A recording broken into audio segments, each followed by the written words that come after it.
Olá, sejam bem-vindos. E hoje nós vamos estudar um pouquinho sobre algumas coisas que a gente deve evitar na redação do Enem, tá? Então prestem atenção e vamos à aula. É possível zerar na redação? Bom, como nós vimos, né, no relatório do Enem 2019, porque ainda não temos o relatório ainda do Enem 2020. É possível sim. E o relatório ele mostrou um número bem acentuado de pessoas que zeraram.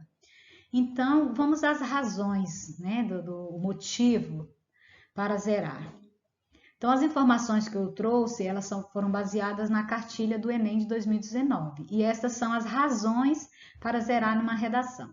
Então, temos aqui, ó, a fuga a fuga total do tema. Então, a fuga total do tema significa, digamos que, vamos pegar aqui como exemplo a redação, o tema, a persistência da violência contra a mulher no Brasil. Então, este é o tema, a persistência da violência contra a mulher, persistência. Então, eu devo falar sobre a persistência. Então, eu vou defender minha tese baseada nesse tema. Agora, se eu escrevo algo que não tem nada a ver com a persistência em relação à violência contra a mulher, então eu fugi do tema. De repente, eu fiquei no assunto falando sobre a violência contra a mulher, mas eu não falei sobre a persistência. Então, eu fugi do tema. Vai ser uma razão para zerar. Não obediência à estrutura do texto dissertativo argumentativo. Os textos, eles não são assim jogados, né? São palavras jogadas no papel aleatoriamente. Todo texto tem uma organização, uma estrutura. Então, a estrutura é a organização da redação. E a redação do Enem, ela é ela é baseada no texto dissertativo argumentativo, que deve ter o quê? Uma introdução, que é um parágrafo, o desenvolvimento, que compreende 2 parágrafos ou até 3 parágrafos, e a conclusão, que é um último parágrafo. Então, a não obediência a essa estrutura, digamos que você faça um texto com 2 parágrafos, com um parágrafo, vai zerar a redação. Então, significa que você não absorveu o conhecimento, não aprendeu a fazer um texto dissertativo argumentativo. Cada texto, como eu falei, tem a sua própria estrutura. Se eu vou escrever um poema, eu escrevo meu poema com estrofes, tá? Porque é próprio do poema. Então, não esqueçam disso. Extensão de até 7 linhas. Estão fazendo um texto lá apenas com 7 linhas. Isso aqui vai zerar, porque compreende-se que isso aqui seria impossível você defender uma tese, né, com toda essa estrutura aqui, que deve ter uma introdução, desenvolvimento e conclusão em 7 linhas, e ainda apresentar uma proposta de intervenção, ou seja, uma solução para o problema que foi apresentado na redação. Seria impossível. Então, fazendo isso aqui, vai zerar. Outra razão aqui para zerar, a cópia integral dos textos motivadores da proposta de redação e ou os textos motivadores apresentados no caderno de questões. Então, isso aqui, gente, não faça, não copie os textos motivadores. Ah, professora, então para que servem os textos motivadores? Eles servem para motivar, para colocar o candidato a par do assunto. Então, eles trazem lá estatísticas, né, texto com dados, né, trazem opiniões diferentes sobre aquele assunto, abordagens diferentes sobre o mesmo assunto, e a partir deles você vai criar a sua própria, o seu próprio posicionamento, com suas próprias ideias. Ah, mas então nada eu posso copiar? Ah, você pode até pegar dados estatísticos, porém tem que saber usá-los no texto. Você vai jogar lá e vai fazer todo um argumento com suas palavras em cima daqueles dados, você fazer a sua interpretação, tá? Então, não copiem partes do texto, não se aposse do texto. Por quê? Porque a redação ela tem que ser com as suas ideias, ela tem que ser genuína, você escrevendo, e não pegar a ideia dos outros. E mais motivos para zerar. Impropérios. Impropérios seria você escrever insultos, né? Palavras assim, ideias agressivas, e desenhos e outras formas propositais de anulação. Então, assim, você se desenhar, inventar modinha na redação, vai ser anulada sim. Então, não faça isso. São os motivos para que uma redação seja anulada. Parte deliberadamente desconectada do tema proposto. Então, você vai escrever partes do seu texto que não tem nada a ver com a outra, com o segundo parágrafo não tem nada a ver com o que está lá na introdução, então são partes desconectadas. Lembrando que você está escrevendo um texto, texto vem da palavra tecido, tecer, então você vai costurar o seu texto, você vai tecendo, costurando. E quando a gente costura, a gente liga. Então a gente liga orações, a gente liga parágrafos e no final você tem o produto, o tecido pronto, que é o seu texto. Ele tem que estar coerente, coeso, e uma coisa vai, um parágrafo ligando a outro, passando uma ideia que vai ter assim, que o leitor, na hora que ele vai lendo, ele não consiga fugir do seu texto, ele consiga entender o seu texto, ver que tem um começo, um meio e um fim, tá? É um pensamento lógico. E também aqui a assinatura, nome, apelido ou rubrica fora do local devidamente designado para assinatura. Então, assim, a gente não assina redação, né? Um texto que a gente assina carta, quando escreve carta a gente assina. Então, redação a gente não assina. Lá vai ter um local destinado para assinatura. Então, tomem cuidado em relação a isso. Folha em branco, mesmo que haja texto escrito na folha de rascunho. Eu fiz o rascunho, tá lindo, maravilhoso, não deu tempo de passar, então eu vou mandar isso aqui. Não adianta, tá? Então a folha em branco vai zerar. E letra ilegível. Isso aqui é muito preocupante, isso aqui é muito comum. Então cuidado com a escrita, escreva de forma legível. Ou seja, não precisa escrever bonito, porém tem que escrever de forma que não cause dúvida no corretor. Um A ele não pode parecer, ele é diferente de um O. Um P é diferente de um Q. Um M é diferente de um N. Então, não pode causar dúvida.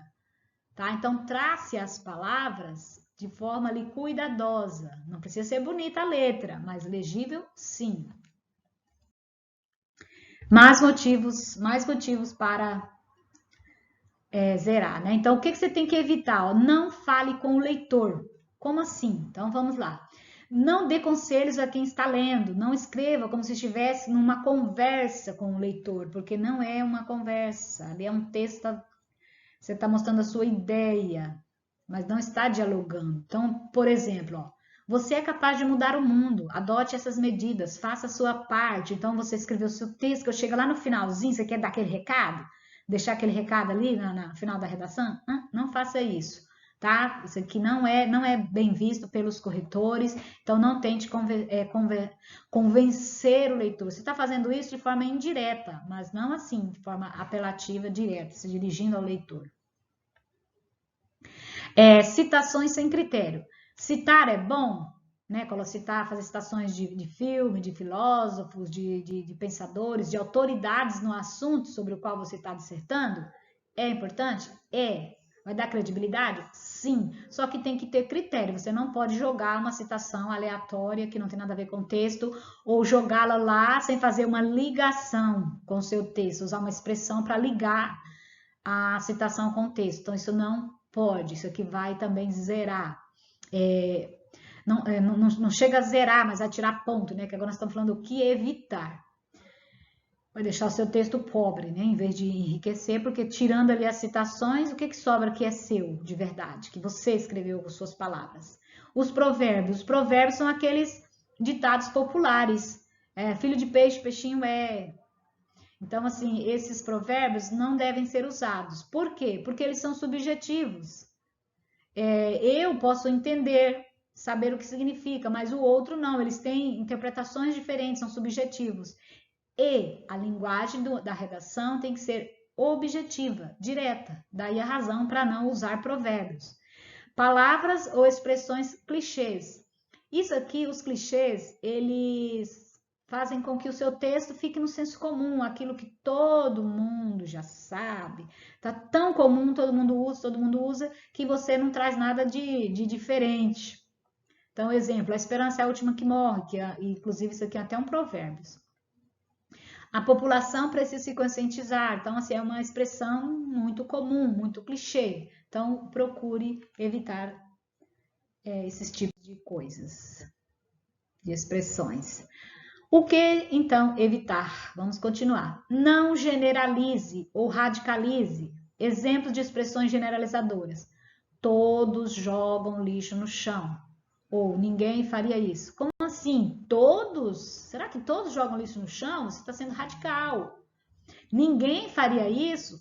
Olha, tem pessoas que sim. Então não generalize, não coloque todos no mesmo pote, tá? Então é preciso evitar as generalizações porque elas também são subjetivas, né? Não mostra muito a sua posição, que você realmente conheça do assunto, porque se você está generalizando é porque você não conhece muito. Tá. Outra expressão, isso jamais vai acontecer, essa expressão jamais. Como assim? A gente sabe das coisas? Isso pode acontecer.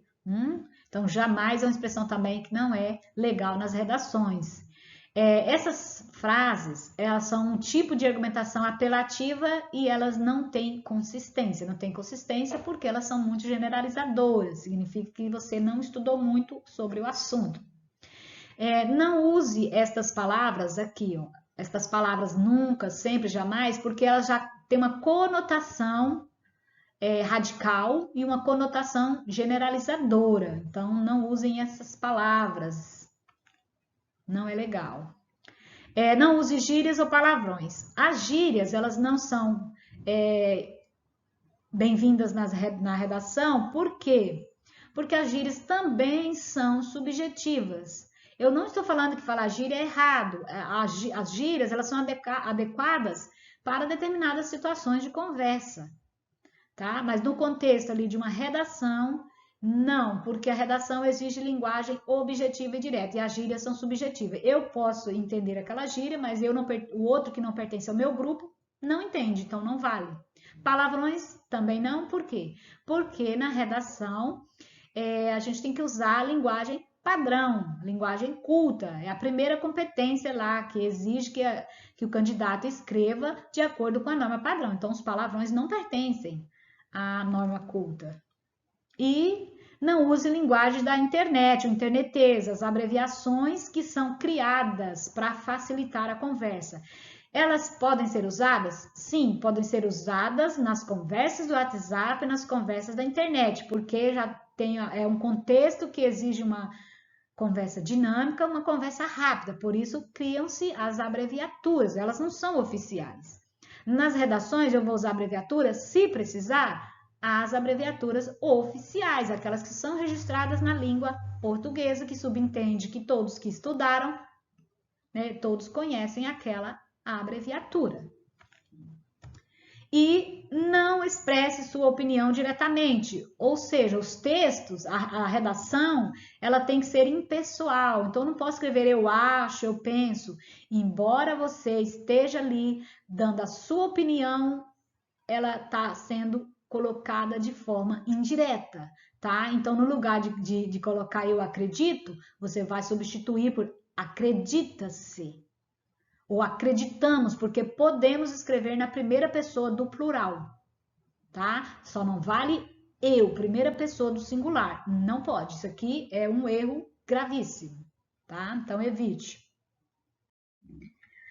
E algo aqui muito importante, que é cuidado com a separação de sílaba das palavras, tá? Então eu trouxe aqui um exemplo coloquei aqui um erro, ó. Você está escrevendo, chegou à margem do seu caderno, aí você simplesmente para aleatoriamente, corta a palavra ali no meio. Não, não vale. Então, olha assim, aqui é um erro.